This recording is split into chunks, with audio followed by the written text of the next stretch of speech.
প্রচন্ড মাথা ব্যথা হয়, ঘাড়েও ব্যথা হয়, শরীরের বিভিন্ন জায়গায় ব্যথা করে, ব্যথা নিরাময়ে কোনো দোয়া আছে কিনা? নবীজি সাল্লাল্লাহু আলাইহি সাল্লাম আমাদেরকে চমৎকার একটি দোয়া শিখিয়েছেন, যেটি ব্যথা নিরাময়ক। যখনই আপনার প্রচন্ড মাথা ধরে যাবে, প্রচন্ড বুক ব্যথা করতেছে, তৎক্ষণাৎ আপনি তিব্বুন নাবাবির দিকে ফিরে আসেন। নবী সাল্লাল্লাহু আলাইহি সাল্লাম এক্ষেত্রে কি করতেন, কোন দোয়া শিখিয়েছেন? আমরা আগেই ব্যস্ত হয়ে যাই ট্রিটমেন্ট নেওয়ার জন্য। আপনি ট্রিটমেন্ট নিবেন, ট্রিটমেন্ট নেওয়াটাও সুন্নাহ। তবে ট্রিটমেন্ট নেওয়ার আগে আপনি নবীজি সাল্লাল্লাহু আলাইহি সাল্লামের শিখানো একটি দোয়া পড়েন, যে দোয়াটি অত্যন্ত গুরুত্বপূর্ণ।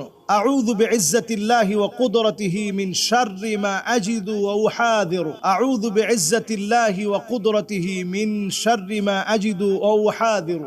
আউযু বিইজ্জাতিল্লাহি ওয়া কুদরাতিহি মিন শাররি মা আজিদু ওয়া উহাযিরু। এই দোয়াটি নবী করিম সাল্লাল্লাহু আলাইহি সাল্লাম আমাদেরকে শিখিয়েছেন 7 বার করে এই দোয়াটা পড়া। 7 বার বিসমিল্লাহ বিসমিল্লাহ বিসমিল্লাহ 3 বার, এরপর আউযু বিইজ্জাতিল্লাহি ওয়া কুদরাতিহি মিন শাররি মা আজিদু ওয়া উহাযিরু। এই দোয়াটি 7 বার পড়েন। আপনার কোনো ফু দেওয়া লাগবে না, ব্যথার স্থানটায় ধরে এই দোয়াটা 7 বার করে আপনি পড়েন। অবশ্যই ইনশাআল্লাহ ইয়াকিন নিয়ে পড়বেন, আল্লাহ রাব্বুল আলামিন অবশ্যই আপনাকে শেফা দান করবেন।